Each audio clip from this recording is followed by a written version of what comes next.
सलाम, नमस्ते, सत श्री अकाल। मैं हूं रजा और आप देख रहे हैं रजाग्राफी अनस्क्रिप्टेड। रजाग्राफी की रिपोर्ट हमारे इस चैनल पर। मैं आपसे कह रहा हूं बार बार कि हमारे इस चैनल को सब्सक्राइब नहीं किया है तो जल्दी से कर लीजिए। तमाम अपडेट्स मैं लगातार इस पर दे रहा हूं और पूरे प्रूफ के साथ दे रहा हूं। मिडिल ईस्ट स्पेशल रिपोर्ट में आपका खैर मकदम है। आपको बताना चाहूंगा एक बार फिर से सऊदी अरब की असलियत। जी हाँ, सऊदी अरब की जो सरकार है मोहम्मद बिन सलमान की, और पर्सनली मोहम्मद बिन सलमान जो क्राउन प्रिंस, वहां के जो प्रधानमंत्री है, उनकी सच्चाई सामने आई है हजरात। सीधा सीधा, क्योंकि सऊदी अरब के बहुत ज्यादा लोग फैन हैं और मुझे गरियाना शुरू कर देते हैं, तो अंधभक्ति अच्छी किसी की नहीं होती है। भक्त बनो, फैन बनो, लेकिन किसी के अंधभक्त मत बनो। सीधा रिपोर्ट आपकी स्क्रीन पर हजरात मोहतरम। सऊदी अरब का ही अखबार है द अटलांटिक। सऊदी अरब से ही ये प्रकाशित होता है। इसने खुद मोहम्मद बिन सलमान की पोल खोल दी है। मेरी कोई पर्सनल दुश्मन नहीं है मोहम्मद बिन सलमान, लेकिन समझने की कोशिश कीजिए। द अटलांटिक जो अखबार है सऊदी अरब का, उसने बताया है कि सऊदी अरब के क्राउन प्रिंस मोहम्मद बिन सलमान की बात एंटोनी ब्लिंकन से हुई। एंटोनी ब्लिंकन ने बड़ी ही चतुराई से उनसे बात बात में सवाल किया कि फिलिस्तीन के मुद्दे से आपको क्या फ़र्क पड़ता है, फिलिस्तीन का मुद्दा आपके लिए क्या है। तो मोहम्मद बिन सलमान ने कहा कि देखिए, पर्सनली आप मुझसे पूछेंगे तो फिलिस्तीन का मुद्दा मेरे लिए मायने नहीं रखता है, लेकिन हमारे देश की जो आबादी है वो ज़्यादातर युवाओं की है। कल तक उन्हें फ़िलिस्तीन के बारे में और फ़िलिस्तीन के बैतुल मुक़द्दस के बारे में इतना कुछ नहीं पता था, लेकिन अब बहुत कुछ उन्हें पता चल रहा है, जिसकी वजह से प्रॉब्लम हो रही है। हाँ, मुझे फ़र्क नहीं पड़ता, पर्सनली मुझे फ़र्क नहीं पड़ता क्या आज तक मैंने आपसे फ़िलिस्तीन के लिए कोई बात की है, नहीं की है। कौन कह रहा है? मोहम्मद बिन सलमान कह रहे हैं। मैं खुद इस रिपोर्ट को 10 बार पढ़कर आपके सामने लगा रहा हूं। लगाइए रिपोर्ट, देखिए इस रिपोर्ट में क्लियर बात। अंग्रेजी में रिपोर्ट है, लेकिन माफ कीजिएगा यही इस खबर में है। माजरत अगर किसी का दिल दुख रहा है। मोहम्मद बिन सलमान की बातचीत पूरी तरह से अब सामने आ गई है। मोहम्मद बिन सलमान ने सीधा सीधा जवाब दिया कि पर्सनली फिलिस्तीनी मुद्दा मेरे लिए कोई मुद्दा है ही नहीं। जनवरी में सऊदी अरब की यात्रा के दौरान ब्लिंकन और क्राउन प्रिंस ने गाजा पर चल रहे इजरायली नरसंहार युद्ध के बीच इजराइल के साथ जो नॉर्मलाइजेशन है उस पर चर्चा की थी। दोस्तों, मोहम्मद बिन सलमान ने कहा था कि वो चाहते हैं कि फिलिस्तीन में जो नरसंहार हो रहा है वो बंद हो। द अटलांटिक अखबार के अनुसार ब्लिंकन ने पूछा कि क्या सऊदी अरब घिरे हुए गाजा पट्टी पर हमला करने के लिए इजराइल के द्वारा बीच बीच में अगर वो इजराइल फिलिस्तीन के इलाकों और गाजा में घुसता है तो आप बर्दाश्त करेंगे? तो मोहम्मद बिन सलमान ने जवाब दिया कि वो 6 महीने 1 साल में वापस आ सकते हैं, यानी 6 महीने में 1 साल में गाजा के अंदर इजराइल घुस जाए, लेकिन मेरे किसी भी एग्रीमेंट के बाद नहीं। अगर मैं आपसे कोई एग्रीमेंट कर लेता हूं, इजराइल से कोई एग्रीमेंट कर लेता हूं, तो फिर फिलिस्तीन में इजराइल नहीं घुसेगा। सऊदी क्राउन प्रिंस मोहम्मद बिन सलमान ने ब्लिंकन को समझाया कि मेरी आबादी का जो ज़्यादातर हिस्सा है वो युवाओं का है, जिसमें उनको पहले पता नहीं था, लेकिन आज फिलिस्तीन का मुद्दा उनके लिए अहम हो गया है। इसलिए पर्सनली फिलिस्तीन का मुद्दा मेरे लिए ज़रूरी नहीं है, लेकिन मेरे लोगों के लिए ज़रूरी है। इस वजह से मुझे कुछ भी फैसला लेने से पहले, कुछ भी बोलने से पहले अपने युवाओं, अपने देश के नागरिकों की बात को समझना होगा। अब ये मोहम्मद बिन सलमान की बोल है, मैं ये शॉर्ट में बता रहा हूँ। अब इसके बाद ये खबर जब मंजर आम पर आई है तो सऊदी अरब के जो दूसरे ऑफिशियल्स हैं उन्होंने क्राउन प्रिंस का बचाव किया और कहा कि ये स्टेटमेंट सही नहीं है, इसको तोड़ मरोड़ कर पेश किया गया है। हालांकि प्रूफ मैं आपको दे चुका हूँ। मैं इस बात को पहले ही कह चुका हूँ कि गाजा के अंदर जो नरसंहार हो रहा है उसमें अमेरिका का हाथ है। एक और रिपोर्ट सामने आई है, सबूत सामने आया है, जिसमें अंतर्राष्ट्रीय संगठनों ने यूएन के अंदर कंप्लेंट करी कि इजराइल गाजा के अंदर मदद जाने दे, ऐसा बिल आप लेके आइए। तो अमेरिका की कांग्रेस ने प्लान कर लिया कि ठीक है, हम ऐसा बिल लाएंगे जिसकी वजह से इजराइल को गाजा के अंदर मदद भेजनी ही पड़ेगी। ऐसे में एंटोनी ब्लिंकन जो अमेरिका के विदेश मंत्री हैं, उन्होंने अपनी पूरी पावर का इस्तेमाल किया और गलत इस्तेमाल करके गाजा के अंदर इजराइल के द्वारा छूट कैंसिल कर दी, यानी उस बिल को पारित नहीं होने दिया और अपनी पावर का इस्तेमाल किया। और आज इसीलिए गाजा के अंदर कोई मदद नहीं जा पा रही है। अमेरिका के विदेश मंत्री और अमेरिका की गवर्नमेंट नेतन्याहू की हाँ में हाँ मिला रही है। अमेरिकी चैनल पर तुर्की के राष्ट्रपति रजब तैयब एर्दोगान ने क्लियर कट कहा कि मैं अच्छी तरह से जानता हूं कि हमास कोई भी टेररिस्ट ऑर्गेनाइजेशन नहीं है। तुर्की के राष्ट्रपति रजब तैयब एर्दोगान ने क्लियर कट यह भी कहा कि मैं हर टेररिस्ट ऑर्गेनाइजेशन के खिलाफ हूं, लेकिन मैं हमास को अच्छी तरह से जानता हूं, वो अपनी सरजमीन के लिए, अपने मुल्क के लिए लड़ रहे हैं। उधर मेरे दोस्तों, गाजा के अंदर लगातार इजराइल के हमले जारी हैं। लेबनान में उसने नरसंहार तो कर ही डाला है, लेकिन गाजा के अंदर भी वो रुक नहीं रहा है। कई परिवार एक साथ खत्म हो चुके हैं। हालात ये हैं।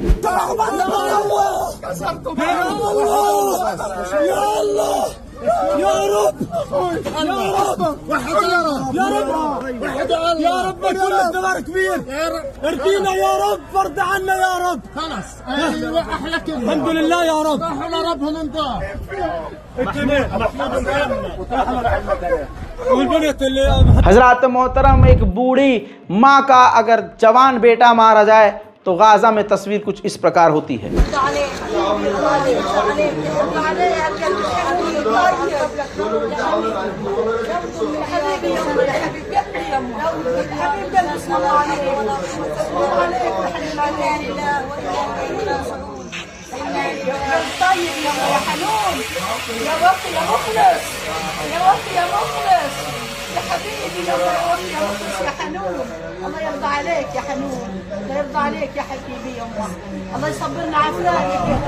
उधर ये बात तो क्लियर है कि बैतुल मुकद्दस खतरे में है। अब बैतुल मुकद्दस में मुसलमान तो नहीं, लेकिन यहूदी लोग पूरी तरह से पहुंच रहे हैं।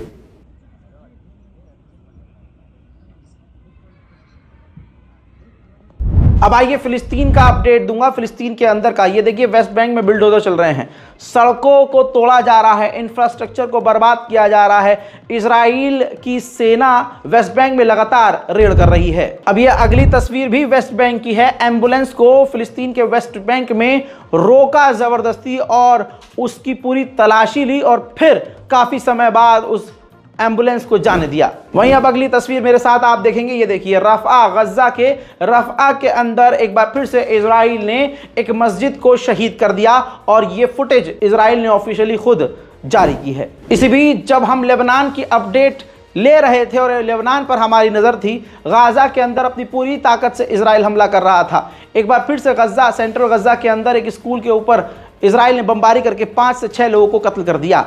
उसके बाद मंजर ये था।